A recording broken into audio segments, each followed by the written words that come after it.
बनेगा घर? कभी भी बनेगा? नहीं बनेगा।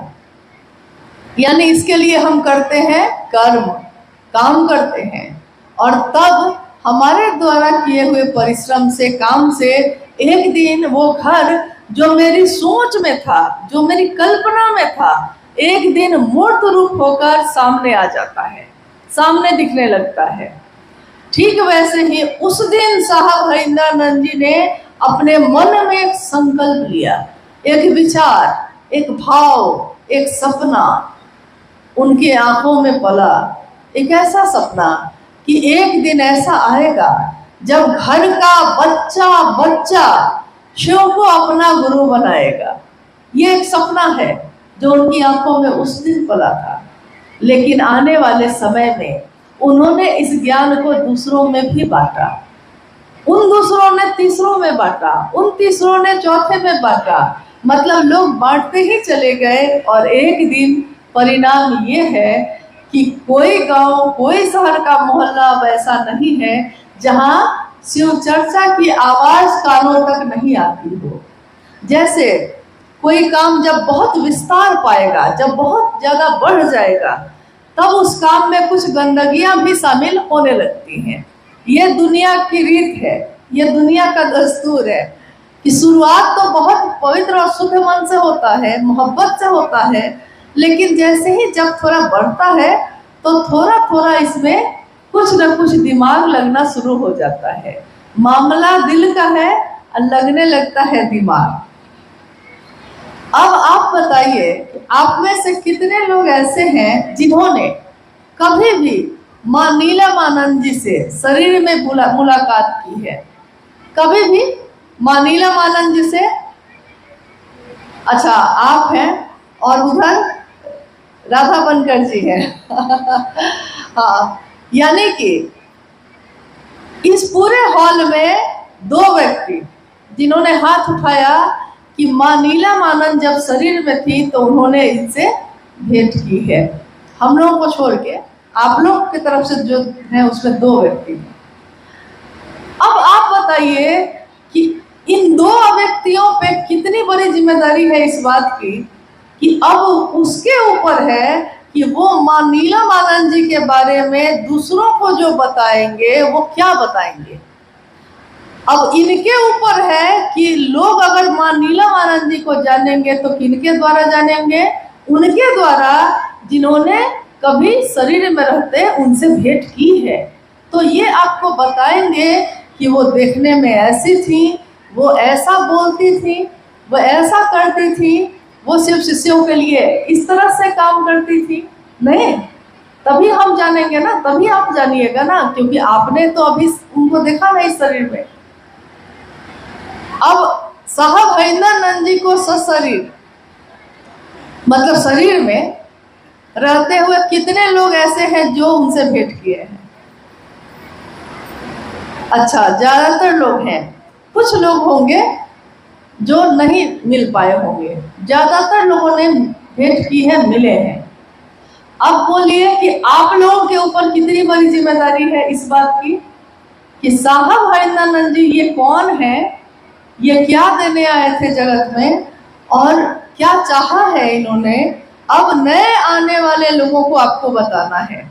तो आप क्या बताएंगे? आप तभी बता पाएंगे जब आप खुद उनके बारे में जानेंगे। जब तक हम आपके बारे में नहीं जानेंगे, हम आपके बारे में क्या बता सकेंगे? अब है कि महादेव से किसकी किसकी भेंट हुई है? महादेव से भी भेंट हुई है किसी की? नहीं, महादेव से भेंट हुई है इसके लिए कोई हाथ नहीं उठ रहा है। किसी की भेंट नहीं हुई। भेंट कैसे होती है? भेंट वैसे होती है कि दिल से दिल का मामला है। ये मन से किसी से मिलते हैं आप, तो मन से ही कोई अपना जो शरीर में है वो भी, जो शरीर में नहीं है वो भी मन से ही मिलेगा। महादेव से भी आप मन से ही मिले हैं। तो इतना साहस नहीं हुआ कि कम से कम कहते हैं कि अरे झूठा ही सही, पल भर के लिए कोई हमें प्यार कर ले, झूठ ही सही, लेकिन झूठ झूठ भी अगर कहिएगा ना, अच्छी बात कहिएगा, तो मन को अच्छा ही लगता है। जैसे कोई आया है, अब आ गया है आपके घर में, आप उसको याद नहीं कर रहे थे, लेकिन सामने आया तो बोलते हैं आप, अरे देखिए आप आ गए, अभी अभी आप ही को याद कर रहे थे। तो सच्चाई तो ये है कि आप याद नहीं कर रहे थे, लेकिन झूठ ही बोला है कम से कम, तो सामने वाले को तो सुख दिया ना आपने, खुश हुआ, सच में हमको याद कर रहे थे, बड़ा खुश हुआ। हाँ, तो महादेव को कम से कम झूठा ही सही कह देते अभी आप कि हाँ हम सब मिल लिए हैं, नहीं। तो महादेव से हम मिल सके इसके लिए है ये तीनों सूत्र, शिव को गुरु बनाना और ये तीनों सूत्र करना। यानी कि शिव की शिष्यता की पृष्ठभूमि क्या है? पृष्ठभूमि ये है कि आगे आने वाले लोग जो जगत में आएंगे वो शिव को अपना गुरु बनाएंगे। कैसे, कौन सी विधा काम करेगी?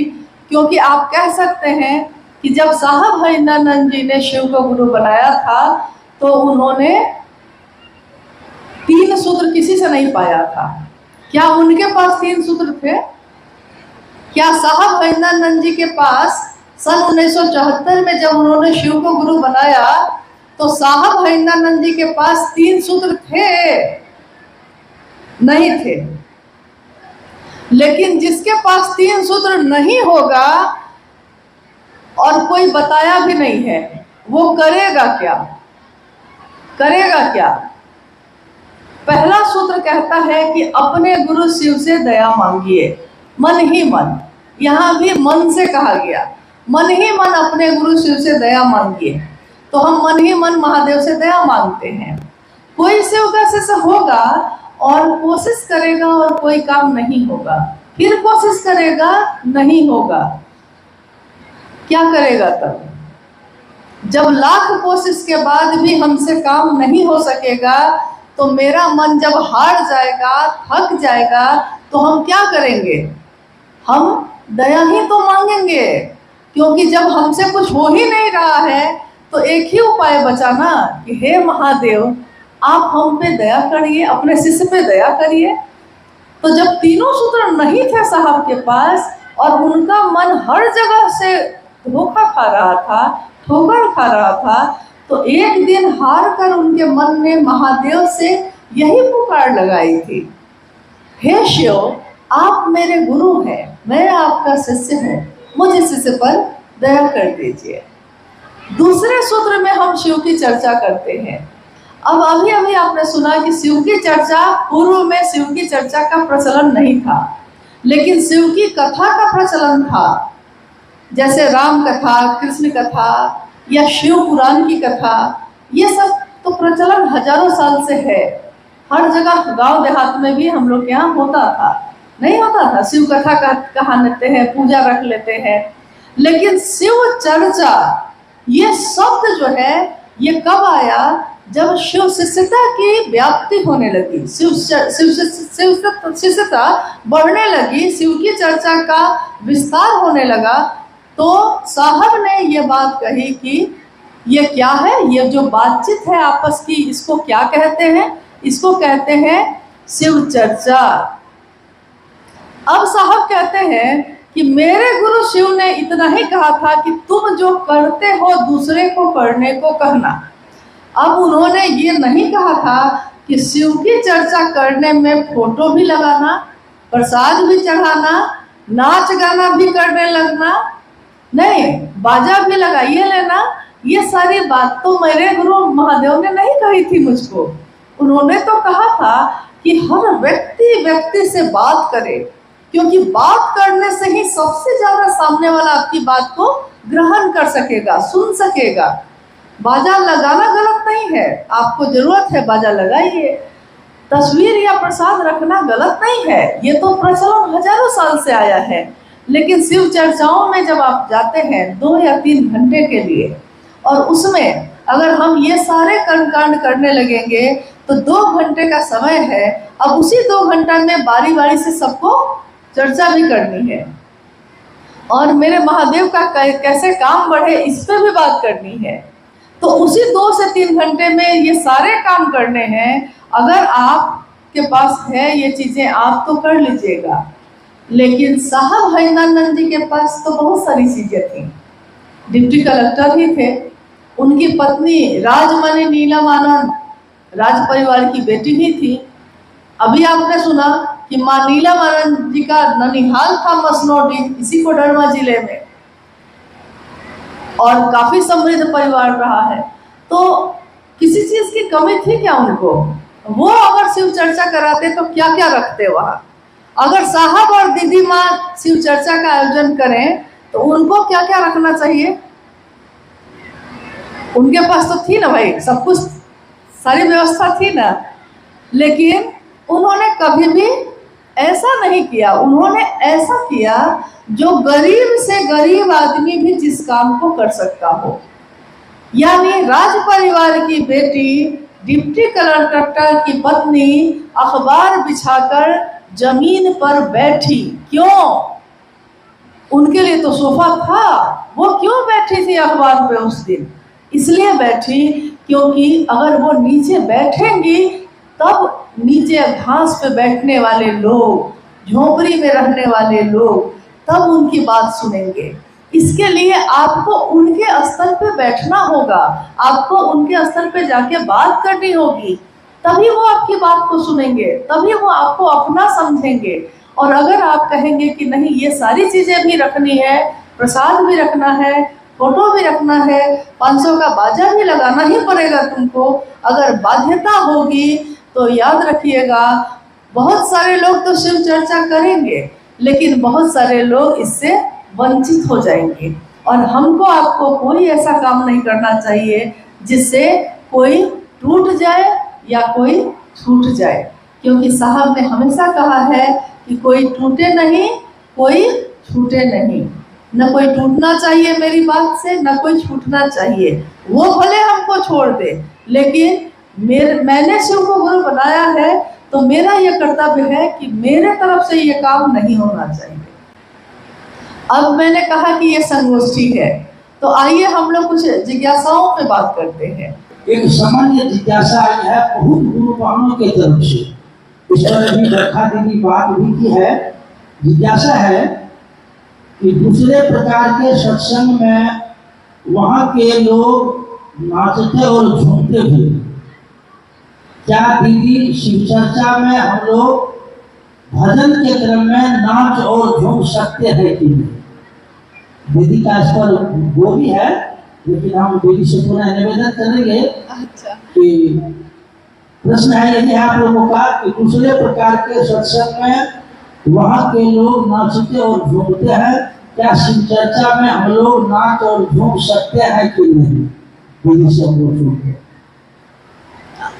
आप इस संगोष्ठी में बैठे हैं, शिव चर्चा ही हो रही है यहाँ भी, लेकिन गीत भी हुए हैं, संगीत भी बज रहे हैं, लेकिन क्या हम में से कोई उठ के झूम रहा है?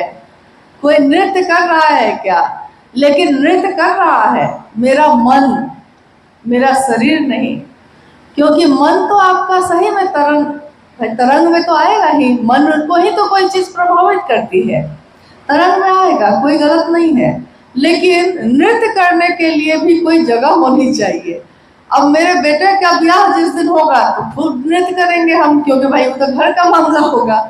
लेकिन हाँ, मेरे ही विवाह में साहब और दीदी की तस्वीर है, लेकिन शिव चर्चाओं में नहीं। शिव चर्चाओं की अपनी एक गरिमा है, एक मर्यादा है। क्योंकि अभी अभी मैंने कहा कि दो गुरु भाई, एक गुरुवान एक गुरु भाई ने हाथ उठाया कि माँ नीलम आनंद जी से वो शरीर में मिले हैं। अब ये दो आदमी पे कितनी बड़ी जिम्मेदारी है ये बताने की कि ये नीलम आनंद जी थी कौन, क्योंकि जो ये बताएंगे उसी से ना आप जानिएगा कि नीलम आनंद जी कौन थी। ठीक वैसे ही समाज में, समष्टि में उतरा हुआ व्यक्ति अगर दिल में, अगर अपने हृदय में शिव की शिष्यता को धारण करके नहीं उतरेगा तो समाज में जो भी संदेश आप दीजिएगा समाज को वही समझ में आएगा।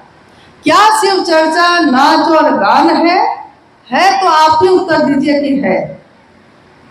क्या शिव की चर्चा करना नाचना और गाना है? ऑर्केस्ट्रा है ये? तमाशा है ये? नहीं, क्योंकि साहब की चर्चाओं में भी आपने सुना होगा कि चढ़ के सूली पे मंसूर बोला। मंसूर एक फकीर थे जो कहते थे खुदा है खुदा है। तो वहाँ के जो राजा थे, बादशाह थे, उसने कहा कि मैं खुद खुदा हूँ। मंसूर ने कहा कि नहीं, तुम नहीं हो। तो बादशाह को गुस्सा आया और उसने कहा कि सारे लोग मेरी पूजा करेंगे कि मैं खुदा हूँ, लेकिन एक अकेला मंसूर जो है मानने को तैयार नहीं था। और जो ऐसा करता था उसको फांसी की सजा होती थी, सूली पे चढ़ा दिया जाता था। तो उस दिन क्या हुआ कि बादशाह ने उसको सजा दी, सूली पे चढ़ा दिया गया, यानी फांसी के फंदे पे सरेआम सबके बीच फांसी के फंदे पे चढ़ा दिया गया उनको। और चढ़ते चढ़ते मंसूर ने कहा कि इश्क है ये। चढ़ के सूली पे मंसूर बोला कि इश्क है ये, तमाशा नहीं है। शिव की चर्चा मोहब्बत है महादेव से, प्रेम है, इश्क है, तमाशा नहीं है। तो मेरे आपके हाथ में है कि हम शिव की चर्चा का क्या रूप समाज में रखना चाहते हैं। आप जानते हैं अभी का समय डिजिटल युग है, यानी कि आपके छोटे से छोटी चीज़ों को कोई कैमरा में कैद कर लेता है, कोई वीडियो बना लेता है, कोई फोटो खींच लेता है और यूट्यूब पे डाल देता है, फेसबुक पे डाल देता है। आपके द्वारा की हुई कोई शिव की चर्चा ऐसी होती है जिसको सुन के कोई अनजान व्यक्ति उस पे फेसबुक पे सुना है, लेकिन सुन के उसके मन में भी एक इच्छा पैदा होती है कि हम भी शिव को गुरु बनाते हैं। लेकिन वहीं पे कहीं पे अगर नाच गाना हो रहा है और उसका वीडियो भी बना के किसी ने डाल दिया है। तो अभी कुछ दिनों पूर्व एक पत्रकार ने फोन पे वार्ता के क्रम में मुझसे पूछा कि आपका नंबर बहुत मुश्किल से मिला मुझको, क्योंकि मैं इस पे सर्च कर रहा हूँ कि पिछले 10-20 वर्षों के बीच में ये शिव की चर्चा बहुत ज़्यादा बढ़ती चली जा रही है। तो मैं इस पर रिसर्च कर रहा हूँ कि आखिर इस शिव चर्चा के पीछे है क्या, ये क्या है ये शिव चर्चा। तो मैंने गूगल पे और यूट्यूब पे खोजना शुरू किया। तो उसने जो खोजा तो उसमें शिव चर्चा क्या है, तो शिव चर्चा में उस तरह का वीडियो सामने आ गया जिसमें कहीं पे किसी के घर में घरेलू साप्ताहिक चर्चा में कोई उस पे डांस कर रहे हैं, कुछ लोग, कुछ गुरुबाने उस पर नृत्य कर रही हैं। तो उसने सोचा कि शिव चर्चा मतलब एक ऐसी चीज जो घर में लोग इकट्ठे होते हैं, गाना बजाना करते हैं और नाच गान करते हैं। अब आप सोचिए कि कहाँ से उससे सहजानंद जी की ये कल्पना कि जीव शिव हो सकता है, और कहाँ एक पत्रकार की नजर में जब वो सर्च कर रहा है तो उसको वीडियो सामने आ रहा है कि शिव चर्चा नाच गाना है।